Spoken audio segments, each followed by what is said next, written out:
Right, ladies and gentlemen, thanks for being here, and I'd like to, James is going to just do a little bit of background as to why we've got this beautiful resource here. So, over to James. First time I've ever come on to drums, I can tell you. Don't stop. Well, my name's James, and my wife Loretto was very instrumental in developing the multi-sensory stories which you're going to hear about this evening, and we're going to launch a very, very special project that you'll hear more about. I thought it would be interesting to just tell you a little about how this work developed and why it developed, because many of you won't know about it. Those of you who are in PAMIS probably know more about it than me. Is that better? Yes. Hold your hands up if it's too loud.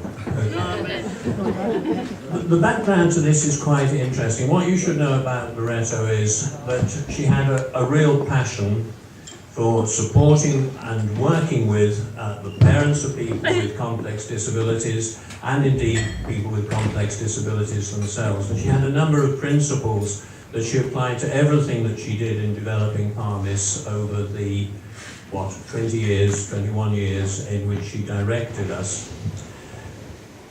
Part of this passion was that people with complex disabilities should never be excluded from anything which other people regularly did.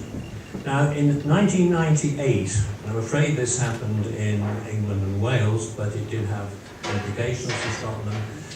In 1998, the Minister for Education in Parliament, David Blunkett, in response to the fact that our literacy levels in the UK were so poor relative to many other countries, he initiated something called the Literary Hour. And the idea of this was that in every school there would be a period of time in the day when something relevant to becoming literate was undertaken. Now, Loretto thought very long and hard about this and thought, how could this be extended to people with complex disabilities who we wouldn't normally think about teaching reading to? And yet there are many things which need to happen before you begin to learn to read. She thought about this and came up with the idea that one way of doing this would be to develop a special approach to storytelling for people with complex disabilities. And she looked around to see what there was, and she came across the work of a woman named Chris Fuller. Chris Fuller had set up something called bank books, which consisted of pages which had sensory material on and told a story. Now, the reason I mention Chris Fuller is very important, because throughout the whole of her career, when she talked about or wrote about the multisensory stories, she always insisted on saying that this idea originally began not with me, but with Chris Fuller. And Chris Fuller always very much appreciated that. And she was very concerned that she didn't want to look as if she was plagiarizing other people's work. Unlike many academics who would say plagiarize, let not a thing of agearize. So that was the start of it, and she took it way beyond the bank books idea. Initially the stories were devised for individuals. They were about an individual's life and what they experienced. It extended then to work looking at very, very sensitive topics, topics to do with delivery of healthcare, sexual education and so on. And it expanded and it expanded, and there was interest from abroad. She did workshops abroad on this. So it was a very important contribution that she made on this.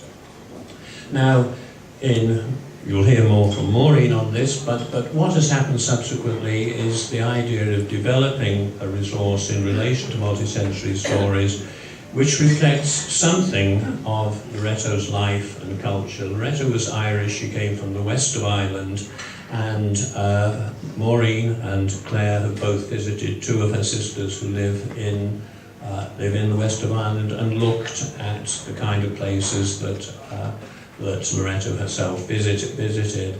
It extends beyond Irish stories, as you'll hear. So very, very importantly, these stories are being developed. They say something about the culture from which we all come. Now, I've been enormously impressed by what I've seen of this work. I had the opportunity to talk about it as it developed, to say what Loretto herself would have liked to have seen happening. The material that's being produced is absolutely beautiful, and you'll learn more about that this afternoon. But I'd like to congratulate Maureen and Claire on an absolutely fantastic job that they've done, and you'll agree with me after you've seen more of it. You may clap them if you wish.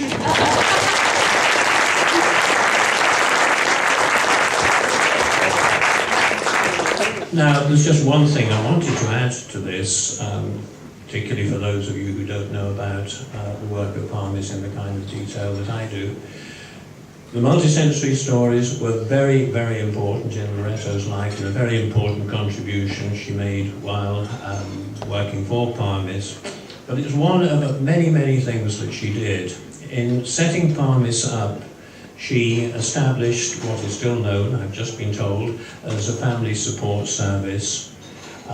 She formed relationships in different areas in Scotland between that support service and families. And her starting point for everything that she did in PAMIS was, what do parents require? What do people with complex disabilities require? She never tried to impose anything at all. And this is one reason why PAMIS has been so successful, in that it responds to real needs. It doesn't try to dictate what people should be doing. So there was the family support service, the amazing Changing Places initiative, which now I think there's 160 changing places toilets, accessible toilets for people with very, very significant physical and intellectual difficulties.